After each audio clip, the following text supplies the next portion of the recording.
उनकी ज़रूरत सबको रहती है। देखो प्रेमियों, महाभारत जब होने को हुआ, कृष्ण ने बहुत समझाया, लेकिन दुष्टों के समझ में नहीं आया। कहते हैं विनाश काले विपरीत बुद्धि, बुद्धि विपरीत हो गई, नहीं माने जब।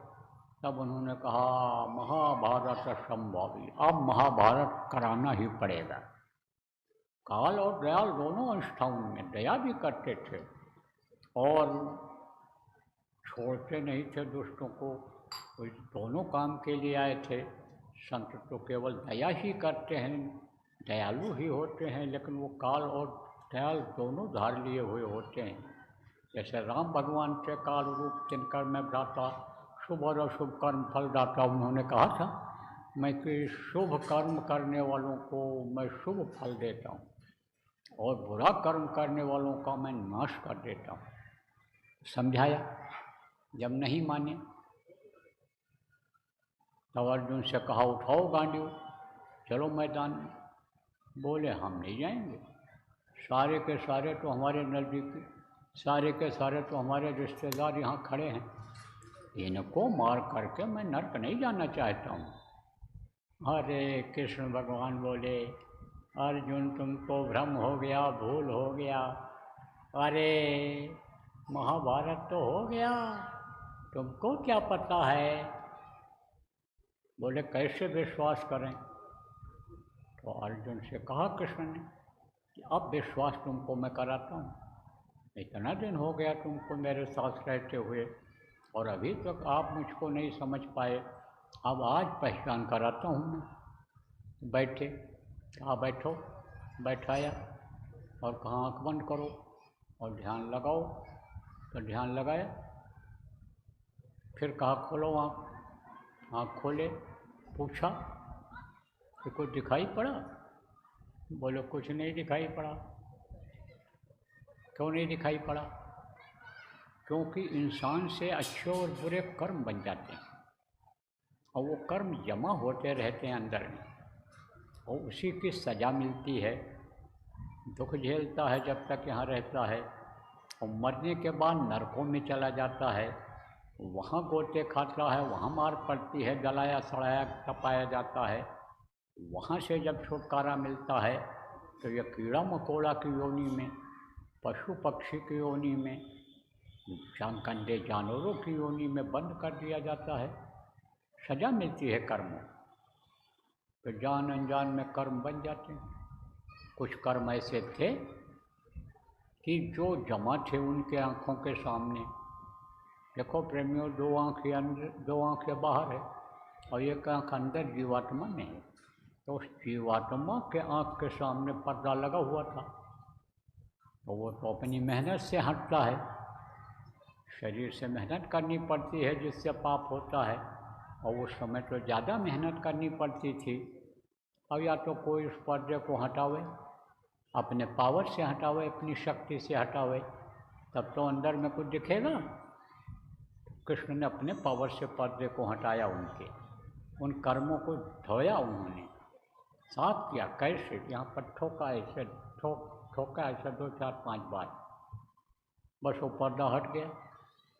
और जब पर्दा हट गया तब देखा उन्होंने ये कितने योद्धा हैं, ये तो सब मरे पड़े हुए। 11 अक्षौणी सेना तो ये सो गई, बिल्कुल मर करके ख़त्म हो गई।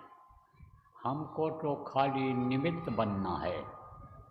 बस उठाए गांडियों और गए मैदान में और आंख बंद करके एक तरफ से छोड़ने लग गए तीर।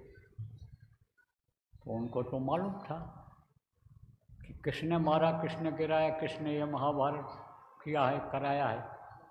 लेकिन बाकी लोगों को नहीं मालूम था, भाइयों को, इनके नकुल भीम सहदेव को अपने अपने बल के ऊपर घमंड था। वो तो कह रहे थे मैंने मारा, मैंने गिराया, मैंने किया। कृष्ण भगवान ने कहा भाई इनको तो घमंड हो गया, इनका घमंड चूर करना जरूरी है।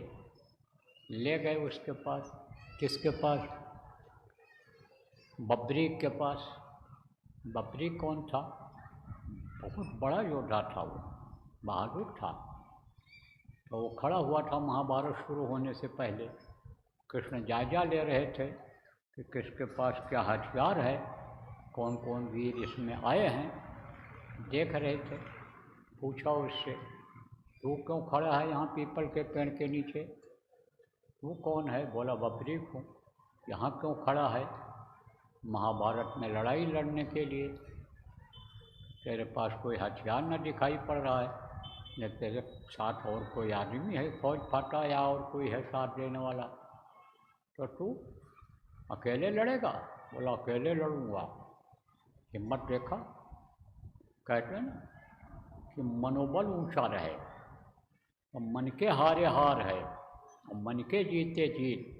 और पार ब्रह्म को पाइए मन ही के प्रति। जो ये सोच लेता है कि हमको भगवान का दर्शन करना है, साधना करते समय प्रेमियों जो बैठ जाता है, कहता आज हम कुछ प्राप्त करके उठेंगे, मेरे ऊपर दया कर दो, तो मन नहीं लगता हो तो लग जाता है। कर्म ज़्यादा होते हैं तो, और कर्म थोड़े बहुत होते हैं तो कुछ न कुछ मिल जाता है अंदर में। इस चीज़ का आप लोगों को ध्यान रखने की ज़रूरत है, जो नामदानी हो। तो मनोबल देखा बहुत ऊंचा है, कहाँ अकेले लड़ूंगा। तो कहा हथियार तेरे? 3 तीर था, निकाला, कहा ये मेरे हथियार हैं। तो तू 3 तीर से इतना बड़ा महाभारत लड़ेगा? अरे बोला एक एक तीर कमाल दिखाएंगे। क्या कमाल दिखाएंगे? तो बब्रीक ने कहा समय आएगा तब दिखाई देंगे आपको। तब कृष्ण भगवान ने कहा तू अब भी कुछ दिखा सकता है? बोला दिखा सकता हूँ। निकाला एक तीर और कहा छोड़ता हूँ इसको, देखो ये जाता है पीपल के पेड़ के ऊपर, जितने भी पत्ते हैं सबको नत्थी करके फिर ज़मीन पर आएगा, ज़मीन पर पड़े हुए पत्तों को नत्थी करेगा, उसके बाद फिर मेरे पास इसी तरकश में आ जाए। जिससे निकाला था उसने। तरकश माने जो बाण रखने, तीर रखने का जो खोखा होता है, बोला इसी में आ जाएगा फिर। तो कृष्ण ने कहा अच्छा छोड़ो। छोड़ा उसने। कृष्ण ने एक पत्ते को मुट्ठी में ले लिया और एक पीपल के पत्ते के ऊपर पैर रख दिया ऐसे। सोचा देखें मेरे पास कैसे आता है तीर। तीर छोड़ा उसने, तो सारे पत्तों को बिंधाओ जो ऊपर लगे हुए थे पेड़ में, फिर नीचे आया, फिर ज़मीन पर पड़े हुए पत्तों को नट्ठी किया, और फिर कृष्ण के पैर के नीचे जो पत्ता था उसकी तरफ बढ़ा। तब वो चिल्लाया पैर हटा लो नहीं तो पैर भी नट्ठी हो जाएगा। पैर हटाया, उस पत्ते को नट्ठी किया, फिर हाथ की तरफ बढ़ा तीर। तब फिर वो चिल्लाया कि कृष्ण जी खोल दो मुट्ठी, नहीं हाथ चला जाएगा। तो मुट्ठी खोला, उस पत्ते को भी नट्ठी करके वापस आ गया। तो कृष्ण ने कहा भाई हथियार बड़े चोखे हैं इसके, तेज हैं और बहादुर भी है। पूछा तू लड़ेगा किसके तरफ से? बोला जो हारेगा उसी की तरफ से लड़ेंगे। तो कृष्ण को तो सब मालूम था, वो तो उस समय के युग पुरुष थे, महापुरुष थे, तो उनको मालूम था कि हारेंगे कौरव, और ये कौरवों की तरफ से अगर लड़ेगा तो हम और ये दोनों आमने सामने हो जाएंगे। तो जो 18 दिन के अंदर महाभारत खत्म होना है उसमें 18 साल भी लग सकता है। तब कृष्ण ने कहा भाई कुछ इसके बारे में करना चाहिए, इसको हटाना चाहिए रास्ते से। मीठे तरीके से कैसे हटाया उन्होंने? पूछा, कहा तेरे अंदर और कोई अच्छाई है, और कोई अच्छा काम तू करता है, बोल बब्रीक बता। तब उसने कहा कि कृष्ण जी मैं दानी हूँ। क्या चीज़ दान देते हो? मेरे पास कुछ रहता है, कोई मांगता है मैं दे देता हूँ, मुझे भी देगा दे दूँगा। अरे देगा मुझे, दे दूँगा। अरे मुझे भी दे देगा, अरे बाबा दे दूँगा दे दूँगा दे दूँगा। 3 बार जो कहलवा लेते थे वो समझो वचन पक्का हो जाता था उस समय पर। प्राण जाए बर वचन न जाई, प्राण निकल जाए लेकिन वचन नहीं बैठते थे। राजा हरिश्चंद्र का राजपाट देखो उसी में चला गया। आप ये समझो राजा दशरथ का प्राण छूट गया जब उन्होंने वरदान दिया और कृष्ण अरे राम भगवान उनसे अलग हो गए, जंगल भेज दिया। तो अब आप ये समझो वचन का पालन करते थे। आज की तरह से लोग 10-10 मिनट पर जबान नहीं बदलते थे। आज की तरह से लोग वचन बदल करके धोखा नहीं देते थे। तब उस समय बरकत रहती थी जब वचन का पालन करते थे। जो इच्छा कीनी मनमाही, किसान अपने खेत में खड़ा हो करके हाथ जोड़कर पानी मांगता था, बादल बरस जाते थे। सूखा अकाल ये सब नहीं पड़ता था, जमीन या धरती हिलती नहीं थी, कोई भूकंप नहीं आता था। तो कहलवा लिया। ये सारी प्रक्रिया जो इस समय है खर्चे की, जिसके लिए परेशान है, नाम कमा रहा है आदमी, पहले बहुत सरल थी। ऐसे चावल ले लिया थोड़ा सा और दूब या घास और पानी और हाथ में ले करके दूसरे को दे दिया और कहा अब यह कन्या आपकी हो गई शादी। बस उठाया मुकुट और सिर पर लगा दिया, बस वो राजा हो गया। बहुत आसान था सब। अब तो लोग जो है नाम के लिए तमाम पैसा बर्बाद कर दे रहे, खाने पीने में और सोने में पैसा बर्बाद कर दे रहे। शादी होने के बाद 2 दिन 4 दिन भले चर्चा रहे, बाकी चर्चा कोई करता है, क्योंकि उससे भी अच्छी शादी लोग कर डालते हैं। कर्जा लेकर के, ज़मीन बेच करके, गाय बैल भेज करके नाम के लिए, यानी समझो चाहे बाद में दुख ही झेलना पड़े, शादी ब्याह में लगा देते हैं तो उनका नाम हो जाता है। खाने के बाद किसी को पता चलता है क्या खाए हैं? चाहे कोई खुशबूदार भोजन खा ले और चाहे नमक रोटी खा ले, चटनी रोटी खा ले, सुबह जब जाएगा निकाल दें तब किसी का खुशबूदार मल निकलेगा, लेटरिन निकलेगी खुशबूदार, साफ की बदबूदार निकलेगी। लेकिन इसी में आदमी परेशान है, इसी में लगा हुआ है। तो 3 बार जब कहलवा लिया, किसने कहलवा लिया? कृष्ण ने। किससे कहलवाया? बबरीक से। तब कृष्ण ने कहा कि ठीक है, दान में तू अपना सिर मुझे दे दे। बोला कह दिया है तो सिर दान में दे दूँगा, लेकिन मेरा संकल्प आप पूरा करा दो, आपसे मेरी ये प्रार्थना है। तो तुम्हारा संकल्प क्या है? कृष्ण भगवान ने पूछा। तब उसने कहा मैं महाभारत देख लूँ, तब मेरे प्राण निकलें। आज का विज्ञान लोग कहते हैं बड़े तरक्की पर है, लेकिन ऐसा विज्ञान था कि ऐसे सिर को धड़ से अलग कर दिया और उठा करके फिर जोड़ दिया, नस में नस मिला दिया और लेप लगा दिया जड़ी बूटी का और फिर जिंदा हो गया। आज ऐसी विद्या थी, ऐसी विद्या थी कि बाण मारा था एकलव्य ने।